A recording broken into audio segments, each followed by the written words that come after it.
बिस्मिल्लाहिर्रहमानिर्रहीम नहमदुहु व नुसल्ली अला रसूलिहिल करीम अम्मा बाद। मोहतरम नाज़रीन इकराम, एक साहब हैं रियाज़, ये इनका नाम है, और ये एक सवाल करते हैं अबान नाम रखना कैसा है, क्या ये सहाबी का नाम है, इसके माना क्या है बताइए। अबान नाम बच्चे का रखना बिल्कुल दुरुस्त है, और ये एक सहाबी का नहीं है बल्कि कई सारे सहाबा इकराम ऐसे गुजरे हैं जिनका नाम अबान था, यानी मुतअद्दिद सहाबा इकराम का नाम अबान था। इसी तरीके से हज़रत उस्मान गनी रज़ी अल्लाह ताला अन्हु के साहबजादे का नाम भी अबान था। इसी तरह से एक सहाबी और हैं हज़रत अबान बिन सईद बिन आस, जिनका सिलसिला नसब 5वीं पुश्त में अब्द मनाफ पर नबी करीम सल्लल्लाहु अलैहि वसल्लम से जाकर के मिल जाता है।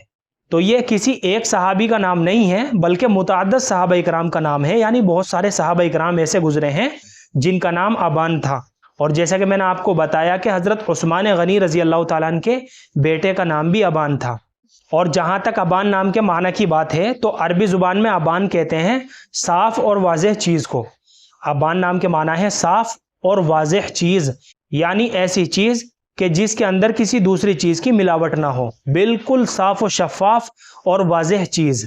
तो ये अबान नाम के माना है।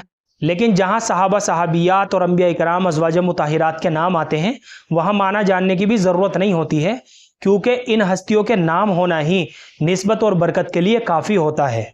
तो बिला डाउट और बिला तरद्दुद हम अपने बच्चे का अबान नाम रख सकते हैं, बल्कि बाइसे बरकत है। बच्चे का अबान नाम रखना बाइसे बरकत है, और इंशाअल्लाह इस नाम के असरात बच्चे की ज़िंदगी के ऊपर भी पड़ेंगे। मुझे उम्मीद है कि आप सभी हज़रात को अच्छी तरह समझ में आ गया होगा। अल्लाह हम सबको सुन्नत और शरीयत पर पाबंद फरमाए। फ़क़त वल्लाहु आलम।